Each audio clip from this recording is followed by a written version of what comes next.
Steven Weber was a larger-than-life 38-year-old DJ living in Louisiana. In 2017, through a mutual friend, he met Kenesha Antoine, who was a 38-year-old lawyer also living in Louisiana. And as soon as they met, they immediately hit it off and began dating. In 2019, when Kenesha was going to turn 40, they decided they needed to go somewhere really special to celebrate. And they ultimately settled on going to East Africa because there was a resort there that was called the Pemba Resort, and it was famous for their underwater room. They literally have a 2-story cabin floating 300 meters off the coast. Its main floor is at surface level, and you can take the stairs up to the roof of the main floor, where there's another couch and you can stargaze and look out 360 degrees, and there's no other cabins out on the water. You're completely isolated. And then if you go back down to the main floor, there is a ladder that goes straight down 10 meters into the master bedroom, and it's completely underwater. So in September of that year, they got to the Pemba Resort on the mainland, they checked in, and then they loaded into a boat, and then after the boat left them there, Kenesha got out her phone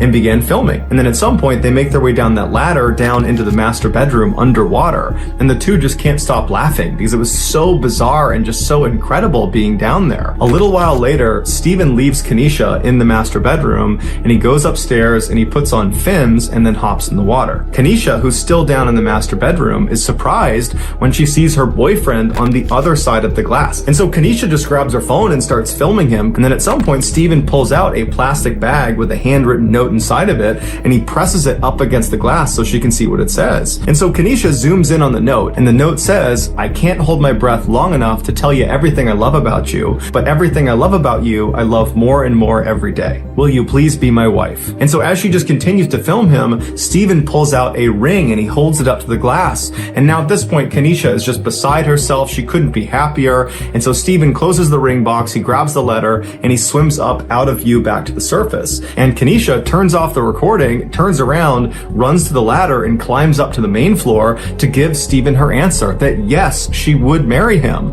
But when she got up there, she looked around and Steven wasn't up there. And so she runs up onto the roof to get a better look around to see where he went. But when she got up there, she looked down and there's nothing but ocean. There's no sign of Steven anywhere. And so she has no idea what to do. And so she just reflexively begins screaming out for help, hoping that somebody will hear her and come help her find Steven. And after a little while, some boaters hear her yelling out for help. They come over and they begin looking, and they ultimately find Steven. But by the time they found him, it was too late. He had drowned. The details of exactly how he managed to drown or exactly where he was when they found him are not listed online. Here are the final photos of Steven Weber.